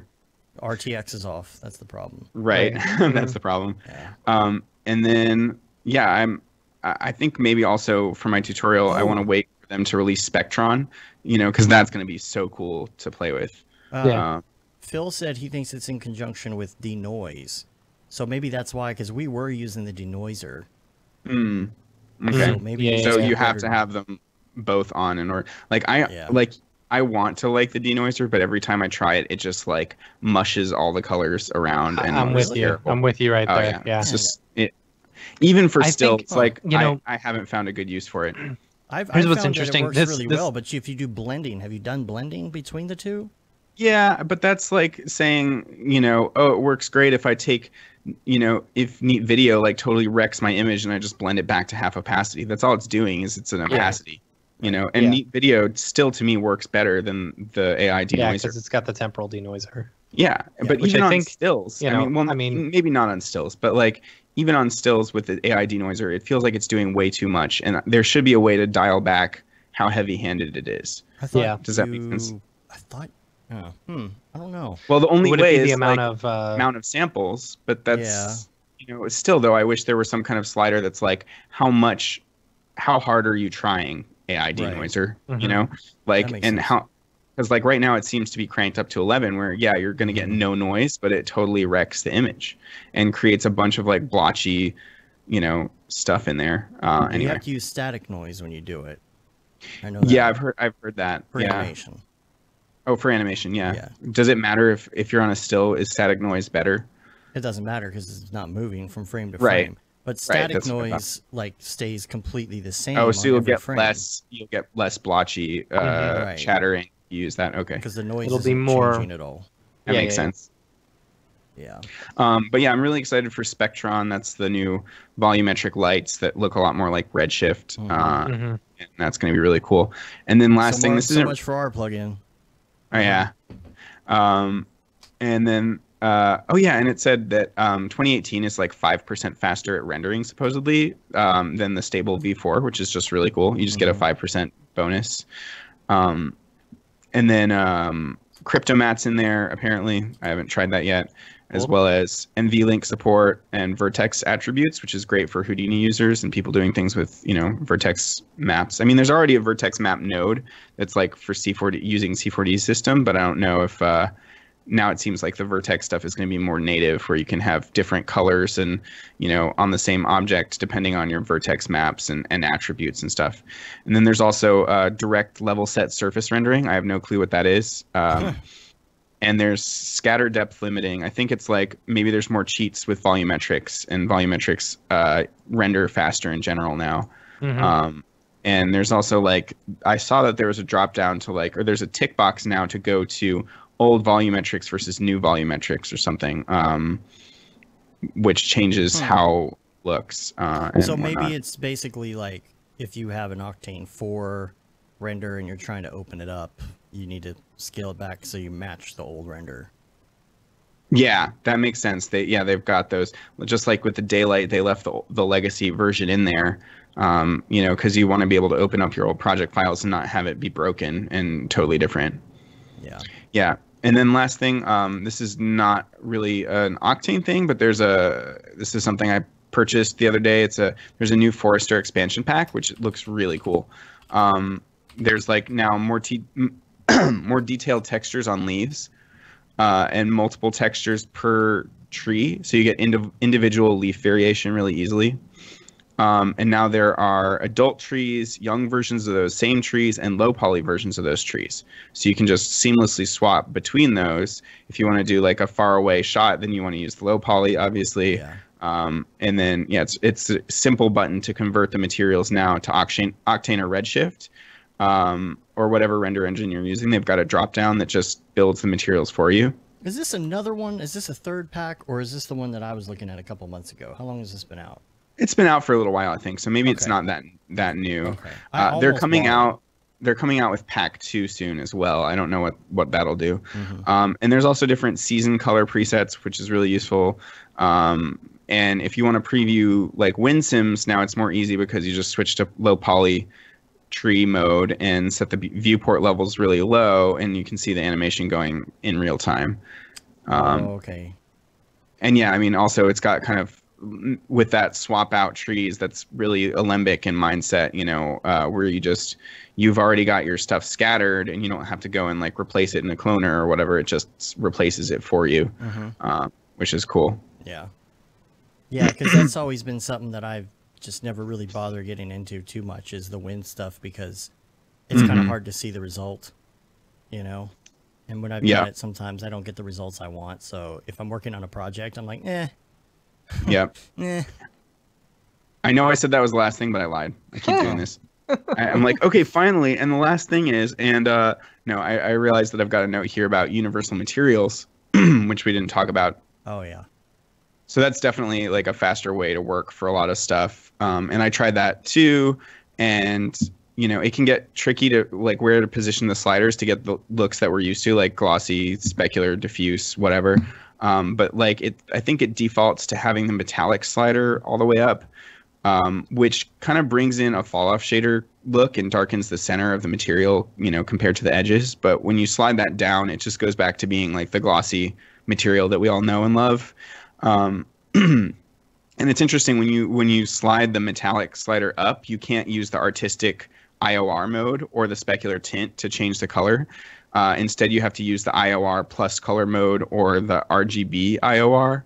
And then similarly, if you slide the metallic slider all the way down, then only the dielectric IOR and specular tint will affect it. So that's kind of weird, but definitely a lot easier to blend different material types.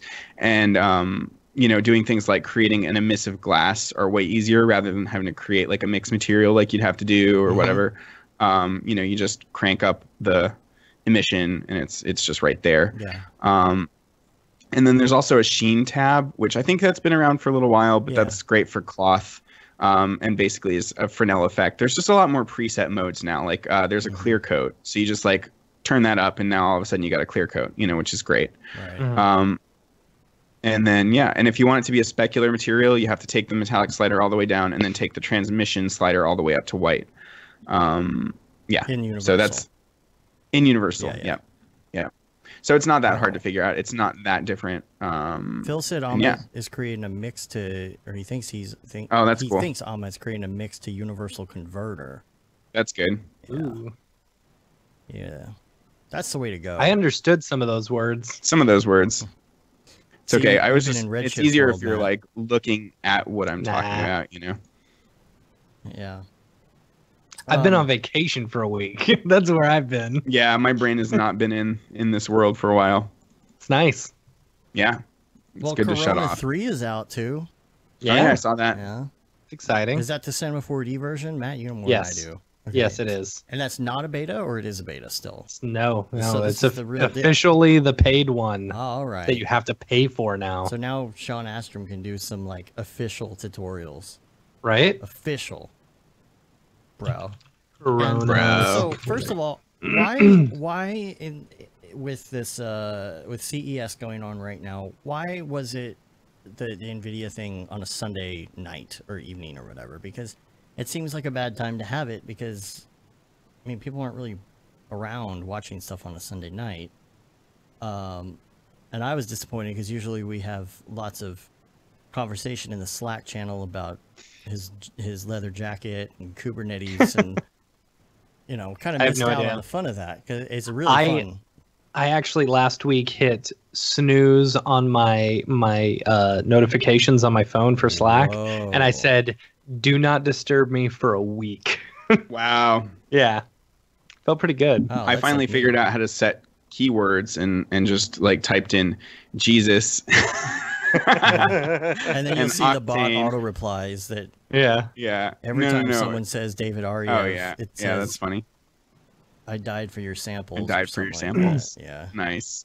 So Yeah. going back to Corona real quick, if you're wanting to purchase it, it's they're doing a monthly or a yearly, $28.50 per month or $330 a year. So it's not too bad. It's pretty good, I guess. It's pretty good, I guess. Oh, and what about the RTX 2060?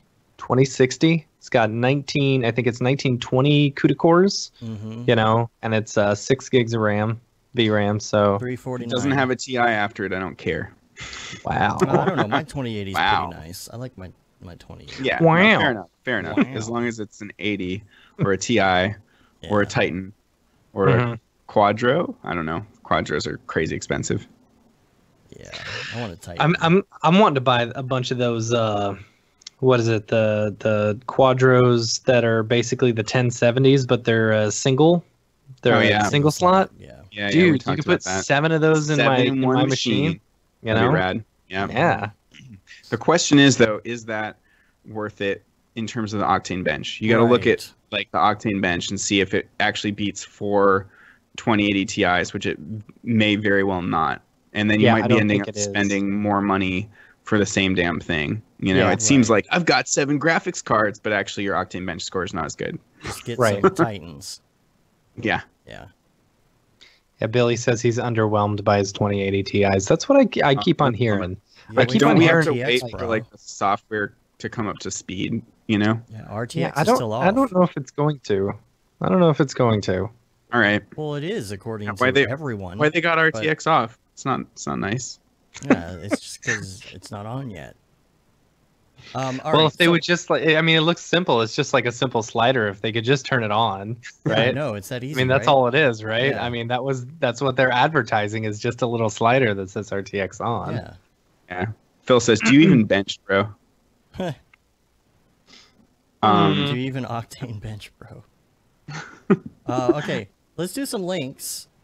Dave's We didn't do a bunch of links. No. No, not yet. I would I've like got to more. mention check in the Slack channel, not the Slack channel, in the in on our website under the show notes for all of these links, but number one is the Colorado Motion Meetup with EJ. His meetup is going to feature Matthias. Mm-hmm. He's going to be going over some R20 stuff, I think. And What day is that? 15th, 17th? let me click 17th? on the link and see. You know what? I can't click on the link from here. Whatever. No, we'll check that out. A couple weeks or whatever. Okay. And I'll that's get the date. You keep Colorado. doing your Okay, thing. Thank you. Liam, this morning on the Monday meeting, he mentioned Picular, picular.co, picular.co, and it lets you create a color palette based on a word. So like that's my cool. sample when I'm typing in like a January something like that- 24th. January 24th. Okay. So I always type in pizza and something like that. So I type pizza and I got a color palette for pizza. So it's kind of a fun thing. Picular? How do you spell? Oh, picular.co? Yep. Ooh, Casey that's Hupke. awesome. Casey Hupke has a 2019 demo. That's very good. You should check that out. We All need the to get particles. Casey on the show. Yeah, we do. Yeah, you do. Yeah. Put that in my to-doist. NVIDIA keynote, there's a link to that. We already talked about that. Now here's your links. We've got MGB Core, VFX, Okay. R&D projects. This is, you guys have probably seen this bridge collapse, right? Yes. This one went around. So this guy is Mark Aurelian. He's in the Octane Facebook group a lot, as well as the Redshift and X Particles. So I see his work all over the place. I think he actually kind of gave me the idea to do the God Rays stuff initially because he was playing around with it. Dude's really smart. He does more VFX stuff and lots of really cool sims. So that bridge collapse is amazing. I can't believe he did it in Voronoi. But then there are these two shots that are even better that are just insane. So check out this stormtrooper cracking a wall. The storm pull that one up. cracking. Oh, over here. I'm Yeah, gonna yeah, have to next pull it one. up. Sorry, I don't have all those stuff and things in front of me. But let's see. Blur in the chat says that we need to interview Mark and talk about his work. Totes. Totes. Magotes. Malotes. All right. Bridge collapse. Stormtrooper. Okay. Here we That go. one. Here we go. It's hilarious too. It's yes, like there's I have seen this one. okay. Okay. So I just love the detail in the simulation, all those extra particles flying out, and also the ragdoll physics on the stormtrooper. Like, yeah. And this is all What was that C40. done in? This is All Really? C40. Wow. Yeah. Voronoi, no Houdini. Okay, and now you think that's good. So go to the next one. This is like, to me, Marvel movie quality. Like, this is probably one of the best VFX shots I've ever seen, and it's all C4D, Redshift, and X Particles. Let's see it. So this is C4D Redshift X Particles. Okay. Yeah. So first X it Particles shows. is doing the damage too. It's You'll see the X Particles next. First is Voronoi, then he adds that X is Particles Voronoi. on top of that. You can see the green X Particles, Oh yeah, I saw this the other day. and then boom, boom, and then wait till the final. Yes, I've seen this one. Mhm. It's Look at that. So great. Is It's that so Forrester good. on top or what? No, Some I think scatter. he's using Speed Tree because that way he gets the bones so that the trees react. So they're like fully rigged trees. And then somehow I think he's instancing them all with X Particles on the geometry so that they follow and they're pinned to the geometry. And then he's got all these extra simulations of like dirt flying up and this rippling. It's just so good. And it pisses me off so much. That's funny. Man, that's crazy. All right, the last link I've got. We already talked about the Chris Harkin one. Look at so this is Hoodass, Philip Hoodass. Love myself some hood. So I'm not going to give away what. Don't read the description. Just look at the image and try to see if you can figure out what it is. Where is it? Which one It's- is this? An Instagram post? Instagram, yeah. Okay. Hold on. Oh boy. This is Oh boy. Okay. Oh, I got you. Here we go. So this is Oh, it's so small in there. well, I can here you go. What am Yeah, I zoom looking, what am I looking for? Just look at the image. Like try and so it's another. It's in the still life It's a still trend. life. Yeah. But what's it a still life of? Is it Pinocchio? No. Is it like I mean, Photoshop? It's Photoshop tools. It's Photoshop. You got it. all It's Photoshop tools. Okay. So I love it. Oh, It's so yeah, cool. that is cool. Oh. That's a Yeah. good take on that. I like So that. Yeah. scrub through the different. There's like several different stills. The Man. detail is Whoa. beautiful. This yeah. is all Octane, huh? All Octane and Substance Painter. Like this is why why I want to never have client work ever again, so I can do stuff like this. Yeah. Mm-hmm. That's I love nice. Magnifying glass would make Raphael real proud right there. Yeah, it would. Raphael also released a really good, amazing rust material thing this week. It's so cool. Man, look at that. That's rad. I love the and like if you look, there's the little cloth on the table is the Photoshop background, like the pixels, the transparency grid. You have to Wait, look at the first. what? Beginning Go to one? the first still. Yeah, the very first still. Oh, okay. Oh, I see. It's Nice. Oh, that is Yeah. great. That Wait, is so the good. Is the rope significant to something? That's a lasso tool. Yeah. Oh, it's the lasso tool. Okay. And there's the phone stamp. There's the type tool. There's the selection tool, is the triangle. The magic wand tool has dust on it because nobody ever uses it, or like I use the cobwebs magic wand all the time. all the time. Paint All the time. bucket. Wow. Yeah. Sponge tool. I love. Yeah. Dodge and burn. That's really good. Yeah. Man, that's a great idea. That was creative. Totally. Good going, hood ass. Good going, hood ass. All Heart right. So let's talk about your real quick. Yeah, Like- as like quickly as we In can. the next 10 minutes. Jam through. I don't remember what my list even was. I got it right here. Okay, cool. Celeste. Oh yeah. I'm into Switch these like. games. Yeah, we're talking about these are like my top. I was trying to recommend my favorite Switch games to the Brograph Bros. So these are also a lot of just indie games and games that I have for PS4 and whatnot, but that I found were also on Switch. So Celeste is I've been playing a lot of these Metroidvania type games, which are I've been into the 2D games a lot more than 3D because a lot of the time they're like more indie. There's like more heart put into them, less shooty shoot violence all the time, and which I'm fine with too sometimes. But like for whatever reason I kind of burn out on the AAA games sometimes, and I like the weird quirky indie games. But Celeste is like one of the best platformers that I've played ever, and it's just like addictive and really it's pretty hard. Like I like challenging games, but it's got this like really emotional story at the center of it about this girl like trying to overcome her anxieties by climbing a mountain. She like challenges herself to climb a mountain, and she has like panic attacks along the way and meets like the demon form of herself, and it's just like super well done and endearing and one of the best games I've ever played. Are all of these That's called pay Celeste. games, or Yeah. you pay for all of these, or some of them free? Yeah, most of them are paid games. Yeah. Okay. Hollow Knight. It's Hollow a Knight. visual game. It's very visual, I guess. What do you mean by that? You said it's beautiful visuals. Another Oh, yeah. Metroidvania. Yeah. So it's like extremely good looking art, just really beautiful to look at. And yeah, this game is hard. I kind of stopped after, maybe like 15 hours in because it was so overwhelming. But like, it's really cool. Like, kind of like Castlevania, just like, I don't know what else to say about it. Like, dungeon crawler, but, has some roguelike elements. It's kind of like Dark Souls. Do you know about Dark Souls?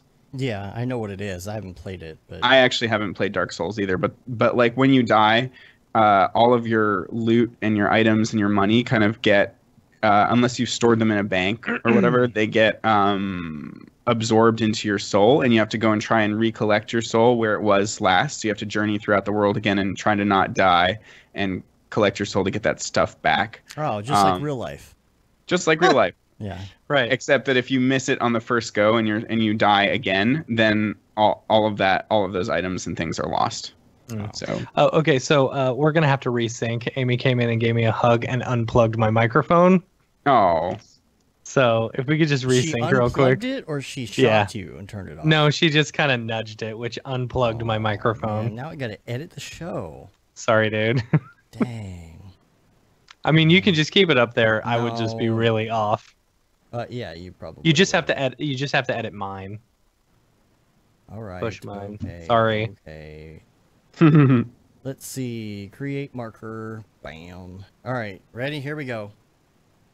1, 2, 3. All right. Boom. Sorry. Okay. Where were we at? We just did Hollow Knight. Carcassonne. Carcassonne? Carcassonne. Yeah, this is actually a board game. And I recommended this because if you've got, a family and you've got, your daughter and your wife and whoever, and it's just really chill and anybody can play it. And it's kind of like Settlers of Catan, but I've only ever played Settlers of Catan once, but this one's pretty easy to understand. And I used to play it on the iPad, but it's on the Switch and it's even better. And it's just a chill board game that you can relax and play with your friends who aren't into the more hardcore of games. And Katamari how the hell? Okay. You've never heard of Katamari Damacy? No. Na na na na na na na na Katamari Damacy. No, I don't listen to hip hop. This is a weird. This is a weird Japanese game. It's originally it was for the PS2, but they've remade it, and it has the catchiest music ever.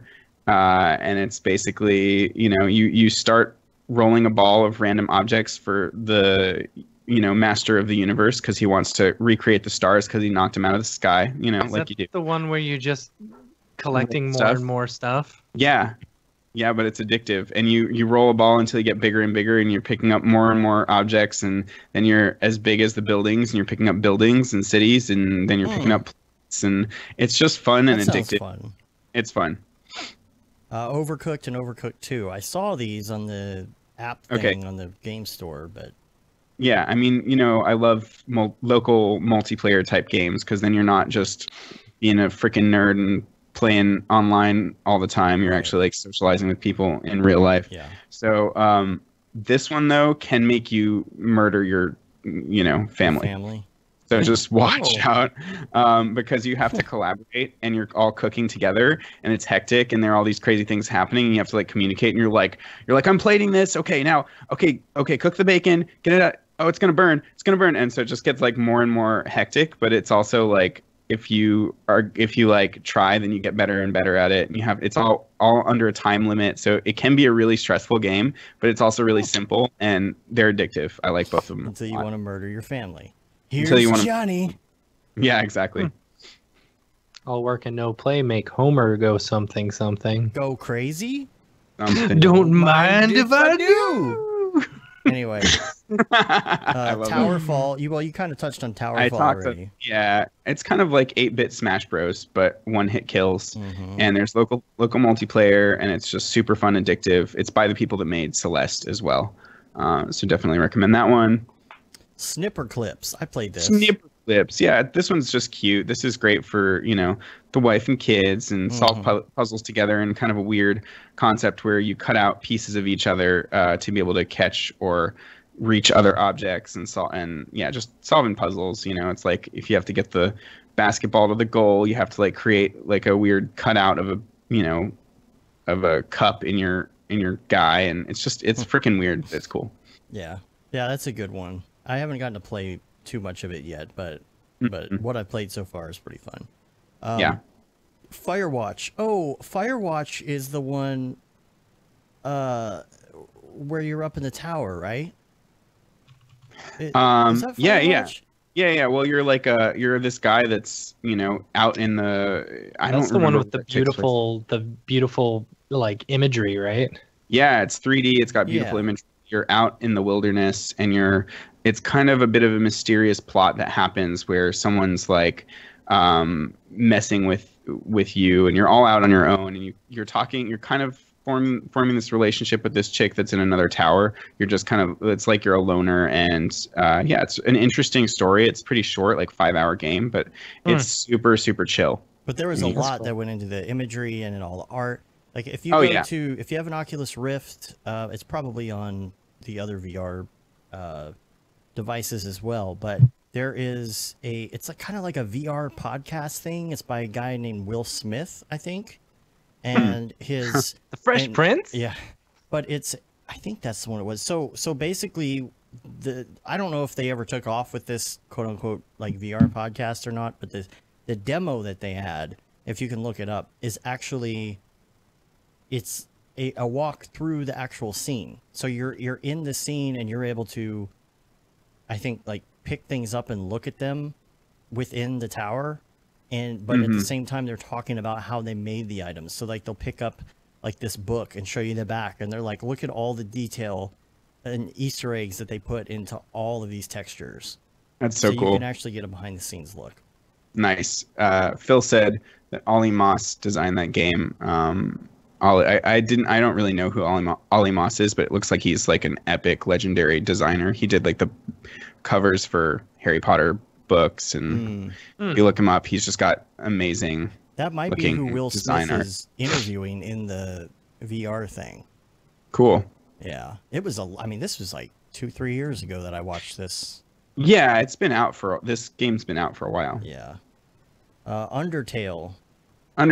I mean, this is like an 8-bit RPG cult game that all the kids have been talking about for years and quoting, and there's tons of memes that Cyrus is always blasting at me and songs from the game. But this is like kind of similar to Earthbound with like hilarious weird dialogue. I played all the way through this one, and it's got like 50 different endings depending on the choices you make. And there's like a pacifist mode where you don't hurt any of the. It's an RPG, but if you don't attack any of the any of the random encounters, if you choose to like convince them to stop attacking you every time and like find different ways to get out of fighting, then that gets you the best ending in the game. But there's like tons of different endings. It's really weird and cool and hilarious.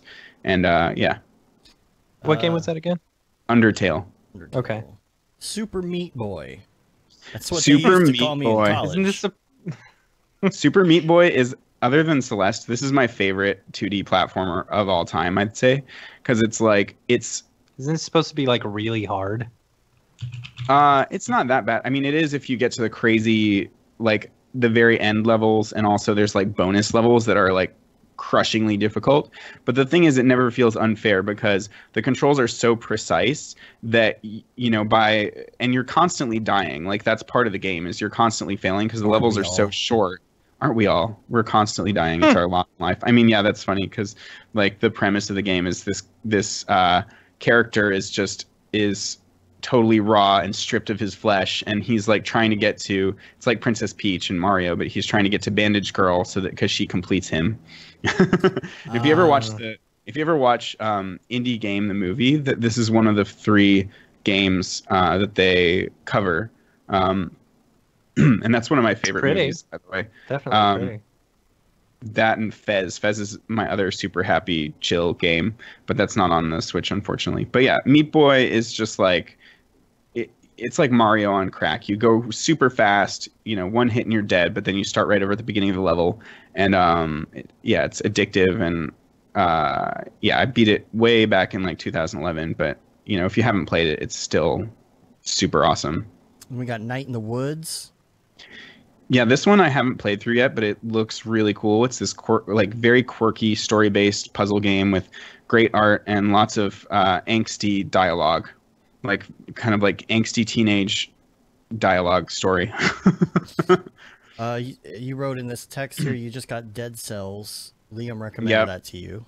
Dude, I played this almost as much as Smash over the break, and again, it's extremely hard, but also like so gratifying when you overcome a challenge. And it's a roguelike game, so I don't know if you guys know what that means, but that means when you die, you go back all the way to the beginning of the game.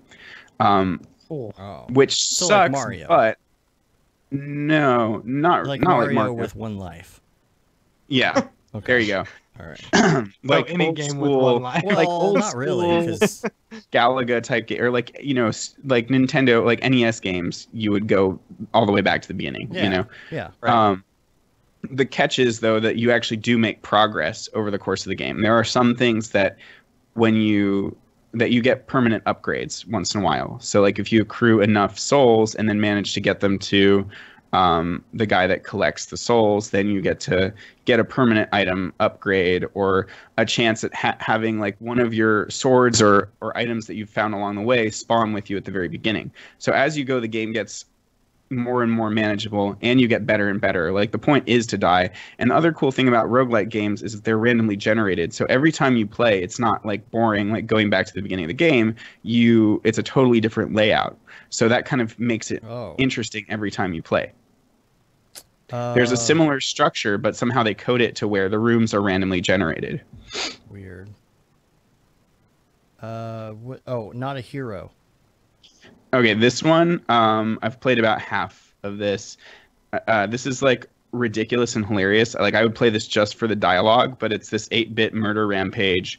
Kind of like, I don't know how I describe it. It's 2D.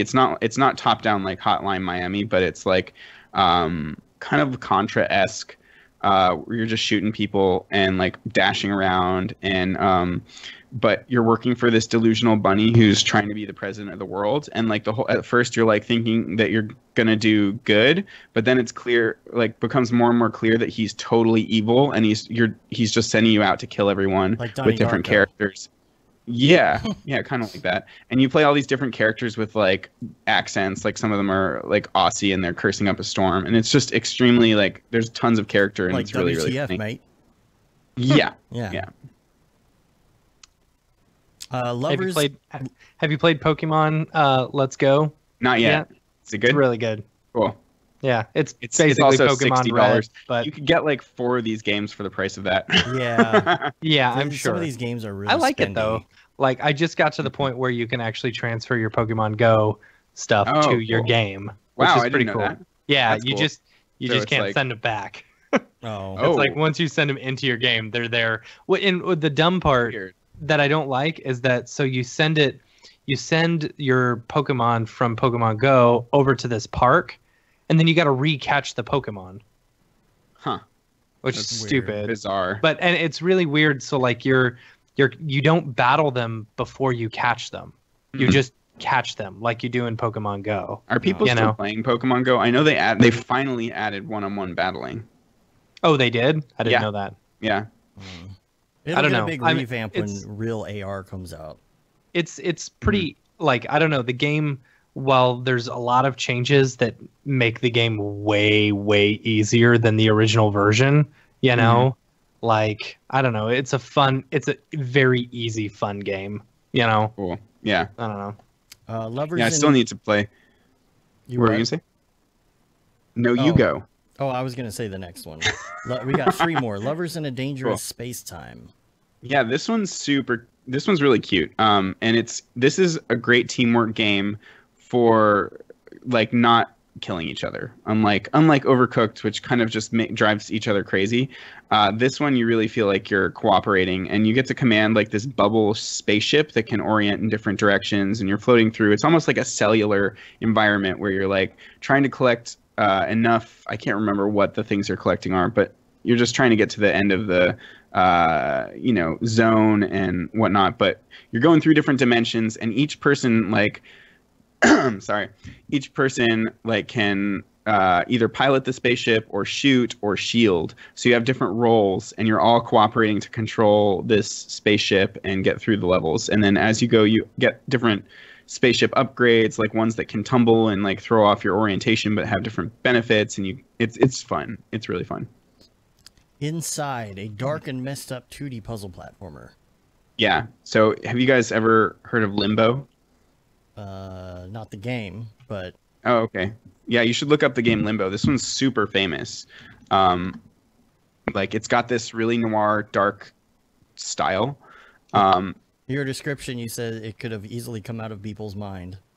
Yeah, well, the end of Inside, I'm not going to give it away, but yeah, it's extremely dark and a little bit disturbing, but also amazing. It's like one of the most artful games I've ever played, and it's only like 3 or 4 hours long. But yeah, again, like I guess I'm super into these 2D puzzle platformers lately. And then we got this is your last one, Donut Country. Oh yeah, this is another one. This like This is only like 3 hours long, and it's weirdly similar to Katamari Damacy, but it's a game where you're a girl who's BFFs with a raccoon, and holes are swallowing everything in the town, and you control the holes to swallow bigger and bigger things. Is this the guy who's making raccoons? I don't know. I'm not sure what you're talking about. And Look up Donut County. It's got this. It almost looks like yeah. The Simpsons when you look at it, you know. Donuts. But yeah, it's 3D and it's got a nice cell shaded. Punches bears. That's the guy who's making Punches raccoons. Bears. Yeah. I don't don't know know what what that is. his actual name is. Kind of this What are you talking about, though? low poly style indie game. Mm-hmm. He's Maybe. making this one called Raccoons that looks a lot like that. Huh. Anyway, all right, Cool. go ahead.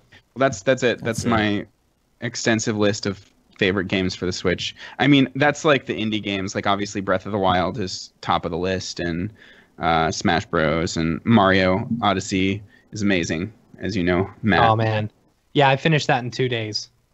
Wow, yeah, that's crazy. Like it was so good. It was I so obsessively had to get like all the moons. I got to the super extra. good. Didn't worry about that level. at all. No, you just plowed through. I plowed through, beat Bowser, good to go. See, I didn't even do. explore That's lame. the kingdom before I gave it back to my brother. No, the fun of it for me is collecting. Like it's the addiction is in collecting all that stuff. I don't have the time for that. I'm the same. Yeah. Like with Pokemon, at least I will go through and try and collect them all. And You know, Disney because Emoji at Blitz, least yeah. there's only Disney Emoji. No, my Disney Emoji gosh. Blitz is a different story. Well, that's It's the like whole point of the whole I game. have been playing this game for almost 3 years now. And you have all the things. I have all the emojis. They're not maxed out, but I haven't played it in a while because I figured out how to cheat. So like I cheated until I got everyone, and then right now it's just about maintaining and keeping all the new ones that they release. Wow, Yeah. that's so funny. I haven't played games on my phone in so many years, but when I did, I liked the Infinity Blade games. Those are like those Yeah. 3D Yeah. ones where you're hack and slashing, and then there's these games that I really want to play. Like there's Monument Valley. Have you heard of that? Oh man, Yeah. I've played Yeah. through both of those. I So need does to my do that. daughter. She loves Yeah, it. they look so cool. Like Yeah. Escher Oh, painting. it's so great.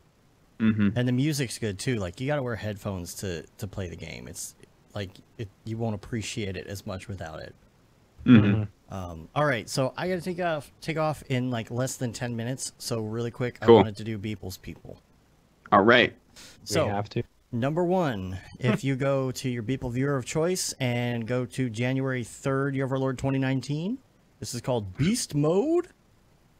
Let me see. And here you go. Oh yeah. Have you seen the animated one of this? Oh, I love the animated one of that. Yeah, the animated one looks good. I love this little thing. This little, it reminds me of like the old wagons in the West. Mm-hmm. Yeah. Yeah, the animated version of this is really great. Of course, it always has like.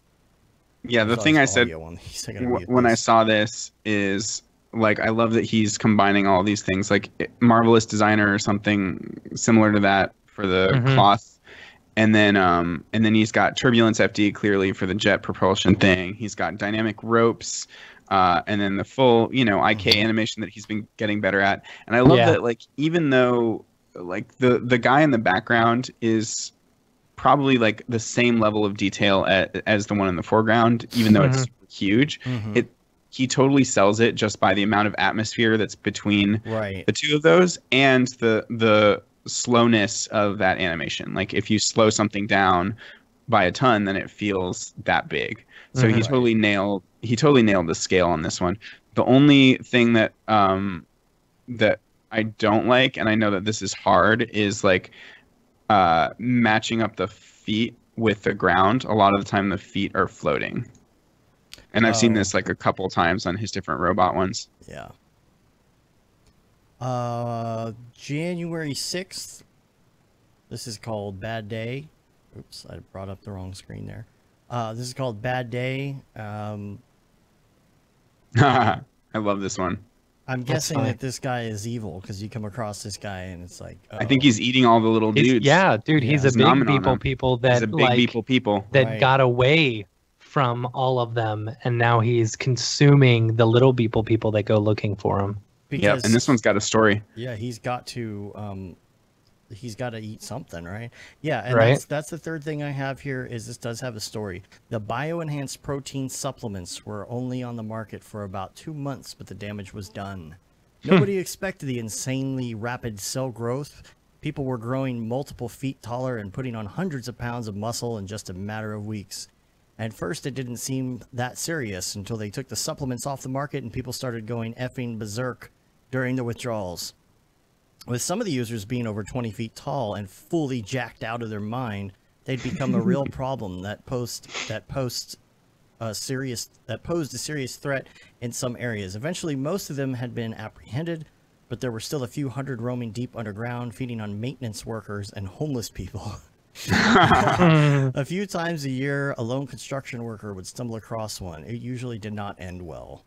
That's And cool. is this an That's funny. explanation of big and little people's people, or is this something Maybe. different? I could see this that. could be. I could see that. Yeah.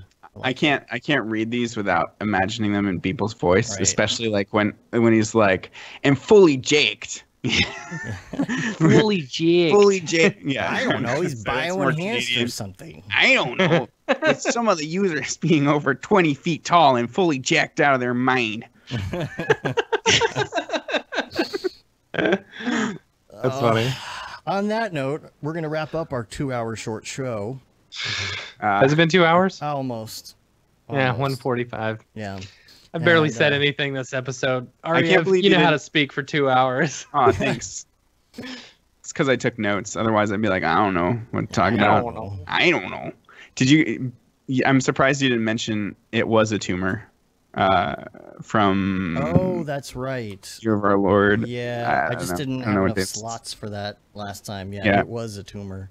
With the I love Arnold it. Schwarzenegger. With the Arnold Schwarzenegger with Yeah. tumors. I don't think I know It that. was a Man, I tumor. haven't been It watching was a this. tumor. It was tumor. Yeah. I mean, we kind of slacked off on that because we had Also- the holidays and stuff. Also, did we ever comment on the crazy Freddie Mercury clone army versus Yes. Cyborg Anna? Okay, was that on We last did. week? That might have been Okay. last week. Yeah, I haven't know you listened haven't yet. listened Okay, yet. cool. All right, so next week, Andy Needham is going to be on the show. Cool. Stay tuned for Oh, that. that's awesome. We don't have anyone lined up. The for man week with the after yet, but- smoothest voice of all time. Mm-hmm.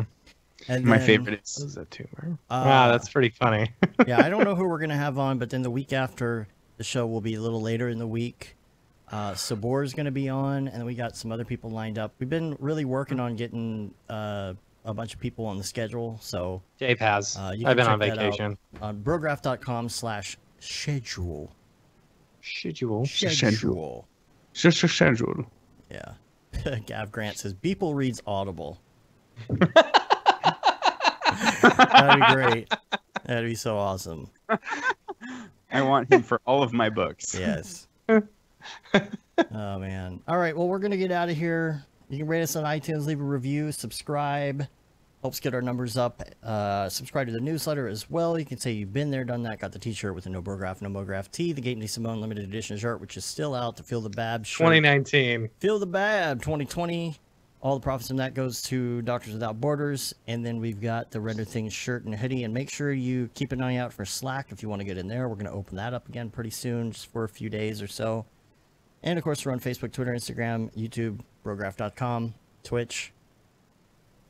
Vimo, what is it? Vimo? What's the social service everyone signed up? Vero. Everyone signed up for a day, and that was about And then it. it just died. Yeah.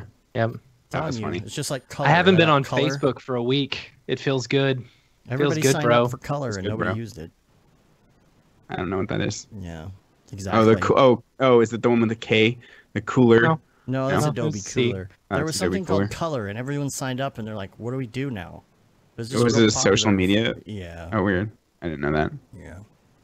All right, well, we're gonna get out of here. Till next week. I'm Dave. I'm Matt. I'm David. Have a good one. Later, Later, bros. bros. That was good. That was right on. Make sure you stop and save, David. I will. I will. Stop. See, we have all these. Man. Sucks. Oh boy. I don't know why we weren't getting all of our chats in, but it's alright. I thought it was podcast 166. It is. I screwed up. Oh, okay. Yep. Oh, okay. Go ahead and change the name. My bad. Cool. My bad. Which episode? Matt, episode 166. 166. 122 and an 8.